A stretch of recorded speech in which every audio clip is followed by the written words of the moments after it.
Assalamualaikum warahmatullahi wabarakatuh. Balik lagi ke channel YouTube aku, yaitu iVlog Japan.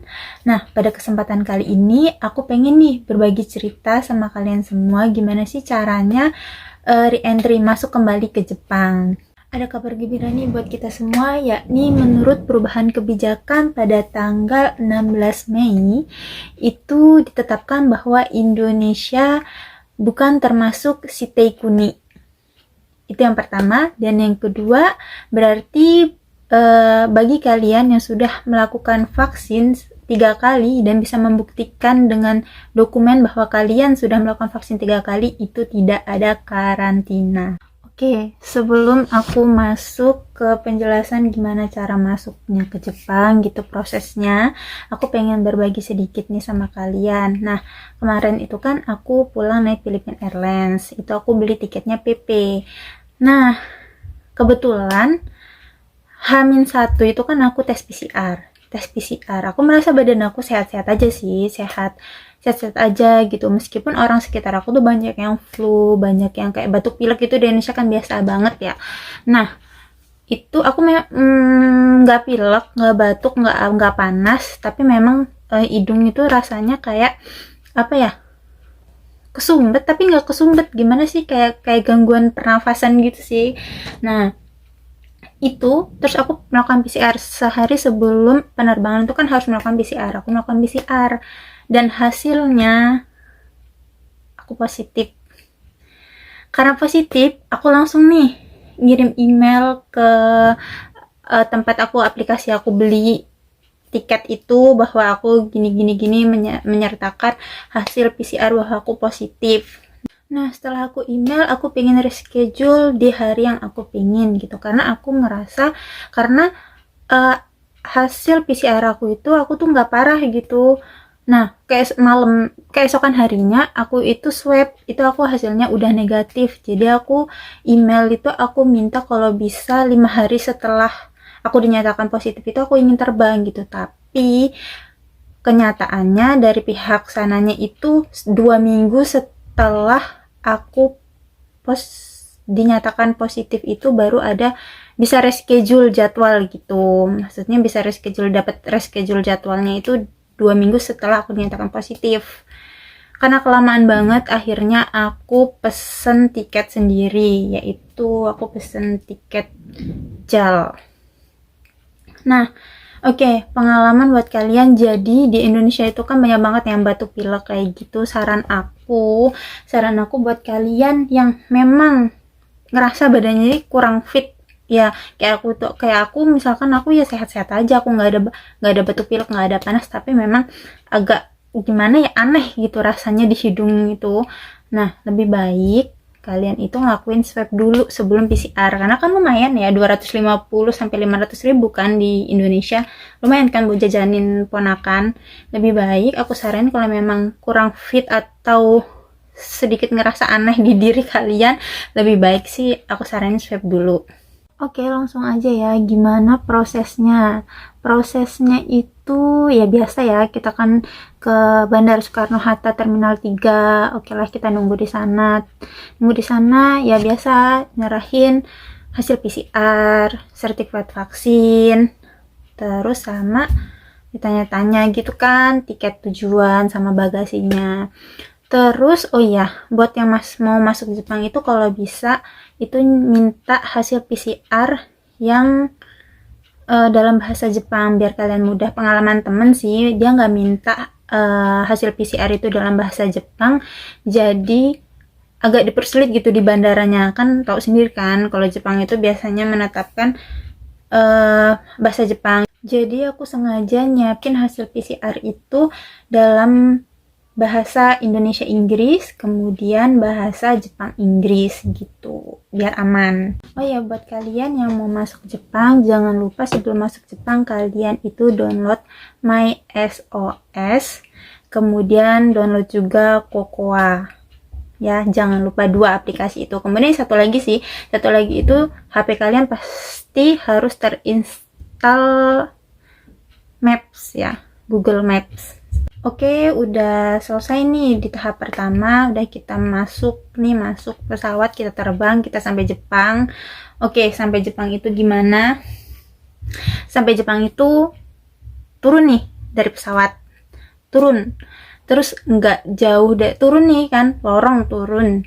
Terus abis itu nggak jauh dari situ itu langsung ada tempat pengecekan data-data gitu.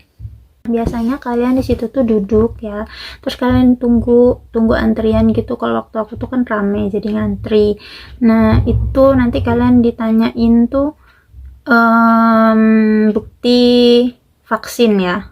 Yang penting itu bukti vaksin, sertifikat vaksinnya itu kalian udah vaksin 2 kali atau 3 kali. Langsung aja ya aku jelasin khusus Indonesia, karena Indonesia itu bukan Sitai Kune lagi. Jadi buat kalian yang baru vaksin 2 kali atau sudah 3 kali tapi tidak bisa membuktikan atau mempunyai dokumen sudah vaksin 3 kali, itu sama aja kalian baru vaksin 2 kali, dianggap baru 2 kali. Nah gimana sih yang baru vaksin 2 kali? Yang pertama, kalian itu ketika sampai di Jepang itu langsung boleh pulang ke apato atau rumah kalian masing-masing dalam waktu 1 kali 24 jam. Kalian dipersilahkan pulang.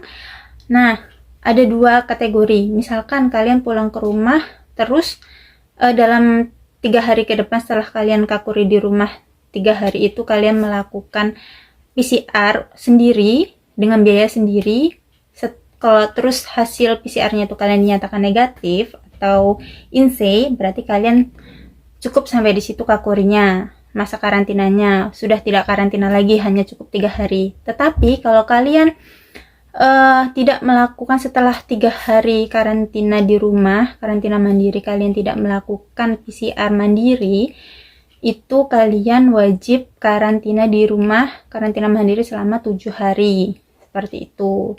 Nah, bagi kalian yang udah vaksin 3 kali, kemudian kalian bisa menyertakan, membuktikan dengan dokumen atau surat keterangan bahwa kalian sudah vaksin 3 kali, kalian tidak perlu karantina. Jadi sampai bandara Jepang, kalian pulang ke rumah langsung udah nggak karantina lagi. Itu kabar baiknya. Nah buat kalian yang karantina mandiri di rumah, kalian itu pastikan kalian udah download My SOS ya. Nah dari situ nanti biasanya kalian itu dapat telepon. Jadi gini, kalian kan dalam 1 kali 24 jam itu kalian udah harus sampai rumah, harus sampai apato kalian. Nah nanti ketika kalian udah sampai apato kalian buka My SOS itu, kemudian kalian klik gitu, klik ada kayak bentuk rumah gitu, ada gambar rumah gitu, klik. Nah itu tandanya kalian sudah sampai tempat tujuan gitu. Jadi diri kalian itu terlacak oleh aplikasi tersebut. Nah kemudian kalian itu nanti dalam sehari itu harus kayak mengklik gitu loh. Ada nanti dapat pemberitahuan dari My SOS itu, ada kayak misalnya apa sih, notif gitu ya, ada notif gitu masuk gitu, kalian harus ngeklik itu, langsung terlacak kalian itu lokasinya ada di mana, lokasi kalian itu sama tempat tinggal kalian itu sama atau enggak, itu terlacak kalau kalian pas ngeklik itu. Kemudian ada juga yang pertama itu, yang kedua ada juga itu, kalau aku sih sehari itu 2 kali, pagi sama sekitar sore jam 4 itu ada kayak telepon masuk, bukan telepon sih, jadi kalian harus mengabadikan kayak gini nih, kayak gitu, harus mengabadikan selama 30 detik.